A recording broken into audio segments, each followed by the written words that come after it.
सम्राट चौधरी के मुख्यमंत्री बनने के बाद कैबिनेट की दूसरी बैठक हुई और इस बैठक में धड़ाधड़ फैसले लिए गए। सूचियों के अनुसार अगर कहें तो लगभग 63 एजेंडों पर मुहर लगाया गया है। मुख्य बातें ये रही कि पटना संजय गांधी जैविक उद्यान और टाउनशिप की बात या शिक्षा विभाग की बात करें तो बड़े बड़े बदलाव किए गए हैं। हम आपको जो सरकार के मुलाजिम हैं उन्हीं की जुबानी ये तथ्य और बातें आप तक पहुंचा रहे हैं। सुनिए क्या कह रहे हैं। खान एवं भूतत्व विभाग एवं पथ निर्माण विभाग के भी सचिव यहाँ मौजूद हैं। उनसे संबंधित कुछ महत्वपूर्ण मुद्दों पर वो लोग आपको बताएंगे विस्तार से। गन्ना उद्योग विभाग का एक और एजेंडा था जिसमें पेराई के दर में कमीशन के दर को घटा दिया गया है ताकि ज़्यादा लाभकारी हो सके। अगला एजेंडा निगरानी विभाग का था जिसमें निगरानी अन्वेषण संवर्ग के अंतर्गत नियुक्त एवं कार्यरत पदाधिकारियों को गृह विभाग में बिहार पुलिस में संबंधित संवर्ग के अंतर्गत समायोजित करने एवं निगरानी अन्वेषण संवर्ग को विलोपित करने की स्वीकृति दी गई। जल संसाधन विभाग का अगला एजेंडा था जिसमें मंडई विहर एवं उससे निकलने वाली दायां एवं बायां मुख्य नहर प्रणाली के निर्माण कार्य हेतु पुनरीक्षित प्राक्कलन की स्वीकृति दी गई। लोक स्वास्थ्य अभियंत्रण विभाग का एजेंडा था जिसमें जितनी योजनाएं हैं उनके मॉनिटरिंग के लिए इंटरनेट ऑफ थिंग्स IoT आधारित पर्यवेक्षण एवं मॉनिटरिंग हेतु व्यवस्था बनाई जा रही है। उसके लिए 3,601 करोड़ 56 लाख 61 हजार की स्वीकृति दी गई। वित्त विभाग का अगला एजेंडा था एक साइबर ट्रेजरी के गठन की स्वीकृति दी गई। इसके संचालन हेतु 23 पदों के सृजन की भी स्वीकृति दी गई। वित्त विभाग का BCF का जो साइज होता है 350 करोड़ उसको बढ़ाकर 13,900 करोड़ करने की स्वीकृति दी गई। स्वास्थ्य विभाग के अंतर्गत नर्सेस ट्रेनिंग के लिए nurses training affiliation and conduct of examination of school of nursing rules में संशोधन की स्वीकृति दी गई। स्वास्थ्य विभाग का ही 12वां एजेंडा भी था जिसमें ऑटिज्म से ग्रस्त व्यक्तियों की चिकित्सा हेतु गर्दनी बाग में मल्टी स्पेशलिटी अस्पताल के निर्माण के लिए कर्णांकित भूमि पर सेंटर ऑफ एक्सीलेंस की स्थापना एवं इस हेतु देश के ख्याति प्राप्त संस्थाओं के में से उत्कृष्ट संस्था के चयन की स्वीकृति दी गई। अगला एजेंडा भी स्वास्थ्य विभाग का था जिसमें कैंसर की रोकथाम चिकित्सा एवं समुचित प्रबंधन हेतु 6 संविदागत पदों के सृजन की स्वीकृति दी गई। यह cancer care and research society के अंतर्गत किया गया। गृह विभाग का अगला एजेंडा था जिसमें पटना में शहरी प्रबंधन इकाई के अंतर्गत एक अपर पुलिस अधीक्षक नगर व्यवस्था के पद की स्वीकृति दी गई। 15वां एजेंडा पथ निर्माण विभाग का था जिसमें 4 योजनाएं हैं। मैं सचिव पथ निर्माण विभाग से अनुरोध करूंगा कि इनके बारे में आपको बताएं। धन्यवाद सर। आज मंत्रिपरिषद में 4 महत्वपूर्ण विषयों पर विमर्श के उपरांत सहमति अनुशंसा प्रदान की गई, जिसमें से सबसे पहला है लगभग 3 एकड़ भूमि जो पथ निर्माण विभाग की थी इसे राष्ट्रीय अंतर्देशीय नौवहन संस्थान निनी को हस्तांतरित किया गया है।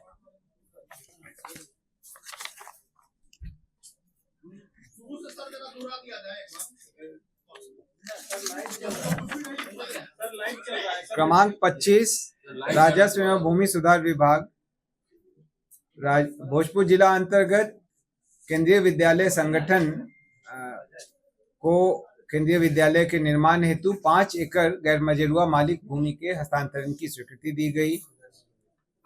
मुंगेर जिला अंतर्गत वन भूमि के अपयोजन के कॉम्पेंसेशन के लिए 12.16 एकड़ गैर मजरूआ मालिक भूमि के हस्तांतरण पर्यावरण वन एवं जलवायु परिवर्तन विभाग को हस्तांतरण की स्वीकृति दी गई।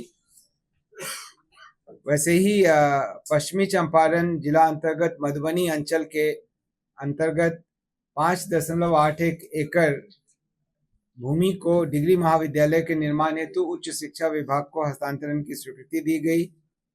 नवादा जिला अंतर्गत केंद्रीय विद्यालय संगठन को केंद्रीय विद्यालय के निर्माण हेतु 5 एकड़ भूमि अंचल नवादा मौजा भदौनी के अंतर्गत दी गई। यह 30 वर्षों के लिए लीज नवीकरण के विकल्प के साथ निःशुल्क बंदोबस्ती की स्वीकृति दी गई है। भागलपुर जिला में 12.54 एकड़ भूमि जो पीरपैंती अंचल के अंतर्गत है, इसे थर्मल पावर परियोजना पीरपैंती की स्थापना हेतु ऊर्जा विभाग को हस्तांतरण की स्वीकृति दी गई। नालंदा जिला में institute of driving training and research IDTR की स्थापना हेतु परिवहन विभाग को 10.05 एकड़ भूमि जो वेन अंचल के अंतर्गत है, इसके हस्तांतरण की स्वीकृति दी गई। कला एवं संस्कृति विभाग का अगला एजेंडा था, जिसमें जननायक कर्पूरी ठाकुर स्मृति संग्रहालय में वाचनालय प्रारंभ करने एवं संग्रहालय का नाम भारत रत्न जननायक कर्पूरी ठाकुर स्मृति संग्रहालय सह वाचनालय करने के संबंध में स्वीकृति दी गई। पर्यावरण, वन एवं जलवायु परिवर्तन विभाग का अगला एजेंडा था, जिसमें बिहार वानिकी महाविद्यालय एवं शोध संस्थान मुंगेर के सुचारू संचालन हेतु विभिन्न कोटि के पूर्व से सृजित 85 पदों को प्रत्यर्पित करते हुए नए 250 पदों के सृजन की स्वीकृति दी गई। संजय गांधी जैविक उद्यान पटना का नामकरण पटना जू करने और इसके संचालन हेतु गठित सोसाइटी का भी नामकरण पटना जू प्रबंधन एवं विकास सोसाइटी करने की स्वीकृति दी गई। बिहार हरित जलवायु कोष के गठन की स्वीकृति दी गई।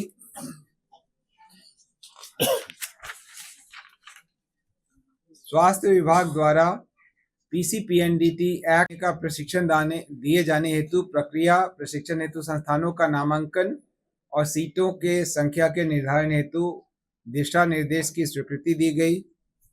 गृह विभाग द्वारा बिहार लोक सुरक्षा प्रवर्तन नियमावली 2026 के प्रारूप पर स्वीकृति दी गई। इसके अंतर्गत ऐसे क्षेत्र जहां लोगों का फुटफॉल ज़्यादा है, वहां पर CCTV लगाने के बारे में व्यवस्था की गई है। जो भी एजेंसीज उनको चला रही होंगी, उनको CCTV लगाना होगा, उसके फुटेज को मेंटेन करना होगा और एक CCTV उस जगह पर बाहर सड़क की तरफ भी लगाना होगा। राजस्व एवं भूमि सुधार विभाग द्वारा बांका जिला अंतर्गत 49 एकड़ गैरमजरूआ मालिक भूमि सिपाही प्रशिक्षण विद्यालय CTS के स्थायी अधिष्ठापन हेतु गृह विभाग को हस्तांतरण की स्वीकृति दी गई।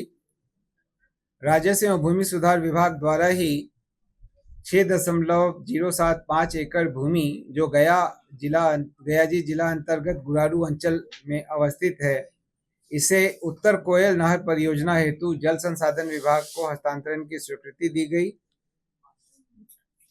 बांका जिला अंतर्गत अमरपुर अंचल के 8 एकड़ गैरमजरूआ मालिक भूमि पर 132/33 kV ग्रिड केंद्र के निर्माण हेतु सशुल्क आधार पर 5,40,00,000 रुपए के भुगतान पर Bihar state power transmission company Bihar Patna को हस्तांतरण की स्वीकृति दी गई।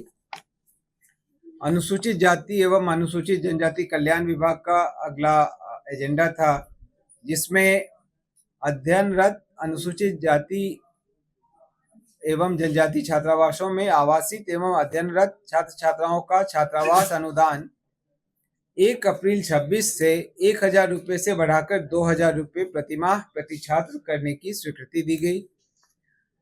संजय गांधी गव्य प्रौद्योगिकी संस्थान पटना का रूपांतरण Bihar state institute of dairy technology Patna के रूप में किए जाने की स्वीकृति दी गई। स्वास्थ्य विभाग अंतर्गत बिहार निजी व्यावसायिक शैक्षणिक संस्थान नामांकन विनियमन एवं शुल्क निर्धारण नियमावली 2026 की स्वीकृति दी गई। स्वास्थ्य विभाग अंतर्गत ही इंदिरा गांधी आयुर्विज्ञान संस्थान पटना सहित राज्य के सभी चिकित्सा महाविद्यालय एवं अस्पतालों में रोगियों के परिजनों हेतु कॉर्पोरेट सोशल रिस्पॉन्सिबिलिटी के तहत विश्राम गृह की स्थापना की स्वीकृति दी गई। मद्य निषेध उत्पाद एवं निबंधन विभाग का अगला एजेंडा था, जिसमें थर्मल पावर परियोजना पैती हेतु अधिग्रहण किए जाने वाले हेतु भूमि के लीज दस्तावेज के निबंधन पर 100% छूट प्रदान की गई। अगला एजेंडा नगर विकास एवं आवास विभाग का था। इसके तहत राष्ट्रीय शहरी डिजिटल में ई गवर्नेंस मॉड्यूल के अधिष्ठापन हेतु 119 करोड़ 90 लाख 52 हजार रुपए के व्यय की स्वीकृति दी गई। नगर विकास एवं आवास विभाग का ही अगला एजेंडा था, जिसमें नमामि गंगे कार्यक्रम अंतर्गत दीघा एवं कंकड़बाग सीवरेज प्लांट से गृह संयोजन कार्य हेतु 72 करोड़ 65 लाख 31 हजार 500 रुपए की स्वीकृति रिंग फेंस अकाउंट में जो पूर्व से 4000 करोड़ रुपए संधारित है उससे व्यय करने की स्वीकृति दी गई। केंद्र प्रायोजित city investment to innovate, integrate और सस्टेन योजना के अंतर्गत मुजफ्फरपुर का चयन किया गया है। इसमें परियोजनाओं का एवं क्रियान्वयन एवं मार्गदर्शिका के प्रावधान के आलोक में केंद्रांश और राज्यांश की कुल राशि 93 करोड़ 75 लाख रुपए के व्यय की स्वीकृति दी गई। वित्त विभाग का अगला एजेंडा था, जिसमें बिहार खरीद अधिमानता नीति 2024 में संशोधन की स्वीकृति दी गई। उच्च शिक्षा विभाग का अगला एजेंडा था, जिसमें सभी महाविद्यालय, डिग्री महाविद्यालय रहित प्रखंडों में डिग्री महाविद्यालय की स्थापना व नामकरण, महाविद्यालयों को संबंधित क्षेत्राधिकार वाले राज्य के विश्वविद्यालयों की अधिभूत इकाई के रूप में मान्यता, उनके औपबंधिक संचालन, प्रति विद्यालय शिक्षक एवं शिक्षकेतर कर्मियों के 44 पदों के हिसाब से कुल 9152 पदों का सृजन और महाविद्यालय में पठन पाठन प्रारंभ करने हेतु औपबंधिक रूप से चिन्हित संस्थानों में जीर्णोद्धार एवं अन्य कार्यों के लिए प्रति महाविद्यालय 50 लाख की दर से 104 करोड़ रुपए की स्वीकृति दी गई। मद्य निषेध उत्पाद एवं निबंधन विभाग का अगला एजेंडा था, जिसमें बिहार स्टाम्प सेवा प्रदाता अनुज्ञप्ति एवं ई स्टाम्प की आपूर्ति नियमावली 2026 की स्वीकृति दी गई। गृह विभाग का अगला एजेंडा था, जिसमें राज्य के 4 शहरों भागलपुर, मुजफ्फरपुर, बिहार शरीफ एवं गया जी हेतु यातायात पुलिस के विभिन्न कोटियों में 485 पदों के सृजन और पूर्व से सृजित पदों में से 1606 पदों के करणांकन की स्वीकृति दी गई। राजस्व एवं भूमि सुधार विभाग का अगला एजेंडा था, जिसमें पटना जिला अंतर्गत पटना अंचल के 2.3421 एकड़ भूमि को NIFT पटना को हस्तांतरण की लीज के आधार पर टोकन राशि पर बंदोबस्त किए जाने की स्वीकृति दी गई। परिवहन विभाग का अगला एजेंडा था, जिसमें मोटरयान अधिनियम, केंद्रीय मोटर वाहन नियमावली एवं मोटरयान चालान विनियमन 2017 के प्रावधानों के उल्लंघनकर्ताओं के विरुद्ध दंडात्मक कार्रवाई हेतु 90 दिनों से अधिक अवधि के लंबित चालानों के राष्ट्रीय लोक अदालत के माध्यम से निष्पादित कराने हेतु वित्तीय वर्ष 26-27 के लिए एकमुश्त यातायात चालान निपटान योजना 2026 अधिसूचित करने की स्वीकृति दी गई। पथ निर्माण विभाग का अगला एजेंडा था, जिसमें अधिकतम 50 करोड़ के लागत वाले राज्याधीन सिविल कार्यों के लिए राज्य स्तरीय संवेदकों को अधिमानता दिए जाने हेतु बिहार लोक निर्माण संहिता में कंडिका 163 सम्मिलित करने की स्वीकृति दी गई। पंचायती राज विभाग का अगला एजेंडा था, जिसमें ग्रामीण क्षेत्रों में सरकारी भूमि पर अवस्थित मोक्षधाम, शमशान घाट, शवदाह गृह, कब्रिस्तान के संचालन, रखरखाव एवं मृत्यु प्रमाण पत्र निर्गत करने हेतु इस पर प्रतिवर्ष व्यय होने वाली कुल राशि 69 करोड़ 79 लाख रुपए की स्वीकृति दी गई। राजस्व एवं भूमि सुधार विभाग का अगला एजेंडा था, जिसमें बेतिया राज्य की संपत्ति को निहित करने वाली नियमावली 2026 की स्वीकृति दी गई। अधिनियम पहले बन चुका था, नियमावली अभी स्वीकृति दी गई। राजस्व एवं भूमि सुधार विभाग का ही अगला एजेंडा था, जिसमें उत्तर प्रदेश राज्य अंतर्गत मौजा डोमरी में बेतिया राज की 3.159 हेक्टेयर भूमि पर हेलीपोर्ट बनाने के लिए पर्यटन विभाग उत्तर प्रदेश को इस शर्त के साथ स्वीकृति दी गई है कि प्रश्नगत भूमि पर स्वामित्व और मालिकाना हक बिहार सरकार राजस्व एवं भूमि सुधार विभाग का रहेगा। इस मामले में इलाहाबाद उच्च न्यायालय में एक वाद भी दायर है, उसके फलाफल से यह प्रभावित होगा। गृह विभाग का अगला एजेंडा था, जिसमें बिहार राज्य के सुदृढ़ीकरण हेतु आवश्यकता आधारित सीधी नियुक्ति के पुलिस अवर निरीक्षक एवं समकक्ष के 20,000 पदों में से प्रोन्नति के पद एवं 20,937 पदों में से प्रोन्नति के पद एवं सीधी नियुक्ति के पदों को कर्णांकित किया गया। ग्रामीण कार्य विभाग का अगला एजेंडा था, जिसमें ग्रामीण पथों के निर्माण एवं सतत अनुरक्षण कार्य के लिए मुख्यमंत्री ग्राम संपर्क योजना के प्रावधान में संशोधन की स्वीकृति दी गई। इसी प्रकार मुख्यमंत्री ग्रामीण सेतु योजना के प्रावधान में संशोधन की भी स्वीकृति दी गई। इसके बारे में मैं अनुरोध करूंगा सचिव ग्रामीण कार्य विभाग से। धन्यवाद सर।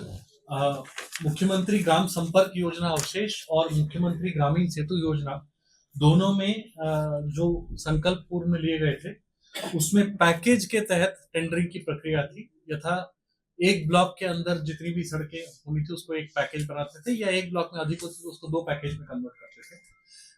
कंपटीशन के हित में तथा ज्योग्राफिकल स्प्रेड जो है उसके कारण जो डिफिकल्टी आ रही थी उसको दूर करने के लिए अब निर्णय लिया गया है कि इन दोनों के जो नए कंस्ट्रक्शन होंगे वो पैकेज में नहीं होंगे बल्कि योजनावार होंगे। अन्य सभी कंडीशंस वही रहेंगी, सीएमपीडी और एसपीडी के थ्रू होगा। धन्यवाद। स्पष्ट हो गया होगा कि किस तरह से अब सरकार जो है वो लगातार फैसले ले रही है और निश्चित तौर पर विकास की जो सीमा रेखा है जिस पर ये चर्चा लगातार बन रही थी कि भाई नीतीश कुमार जी से लंबी लकीर जब तक सम्राट चौधरी नहीं खींचेंगे, परिवर्तन नहीं करेंगे, तब तक वो स्थापित नहीं हो पाएंगे। सम्राट चौधरी अब उस लकीर को बढ़ाने के फिराक में लग चुके हैं। धड़ाधड़ फैसले हो रहे हैं। तो चलिए इंतजार करते हैं कि जो ये फैसले हुए, एजेंडे पर मुहर लगाई गई, वो अमल में कितने दिनों के बाद आता है। बने रहिएगा, हम वो भी दिखाएंगे आप। बहुत शुक्रिया।